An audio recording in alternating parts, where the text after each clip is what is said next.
یادگیری انگلیسی آسان و جذاب با کانال Speak Smart English. سلام به همه عاشقای یادگیری زبان. آیا تا حالا پیش اومده که بخوای انگلیسی رو یاد بگیری ولی با دیدن کتاب‌های پیچیده گرامری یا دیکشنری حجیم قیدش رو بزنی؟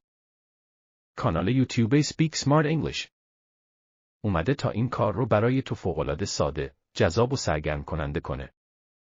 چرا پیشنهاد دنبال کردن کانال را میدم؟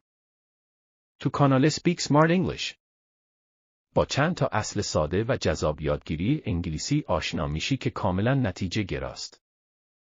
یک یادگیری جملات کاربردی و روزمره. ما بهت جملات و اصطلاحاتی رو یاد میدیم که تو مکالمات روزمره خیلی کاربرد دارن. مثلا چطوری دوستانت رو به کافی شاپ دعوت کنی، چطوری تو سفر راهنمایی بگیری و یا حتی تو محیط کار تخصصی حرف بزنی. این یادگیری بهت کمک میکنه که بدون نگرانی از قواعد پیچیده گرامر راحت و روان صحبت کنی. آموزش گرامر در قالب جملات واقعی. گرامر نباید خسته کننده باشه. تو کانال ما گرامر رو نه با حفظ کردن فرمول‌ها، بلکه تو جملات واقعی و موقعیت‌های مختلف یاد میگیری.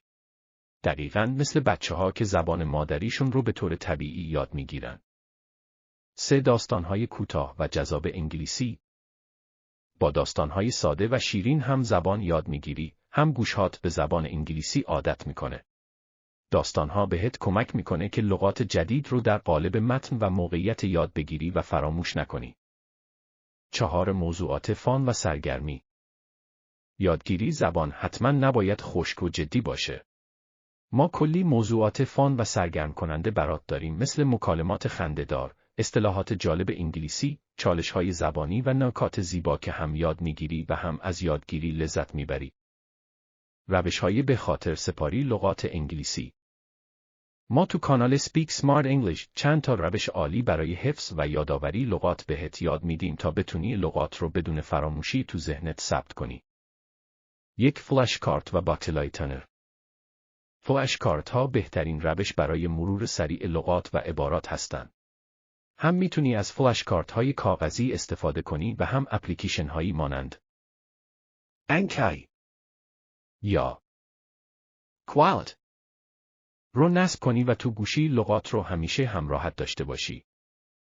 باکلایتنر یه روش علمی برای مرور لغاته که به حافظه بلند مدت کمک میکنه.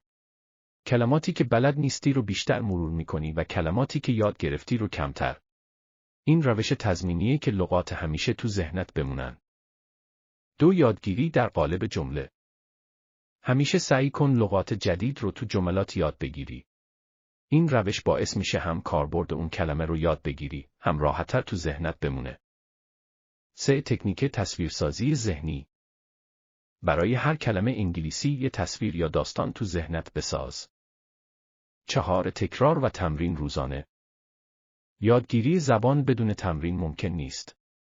ما تو کانال Speak Smart English بهت کمک میکنیم که با تمرین‌های کوتاه و روزانه همیشه در مسیر پیشرفت باشی. انگلیسی یاد بگیر، فرصت‌ها رو شکار کن.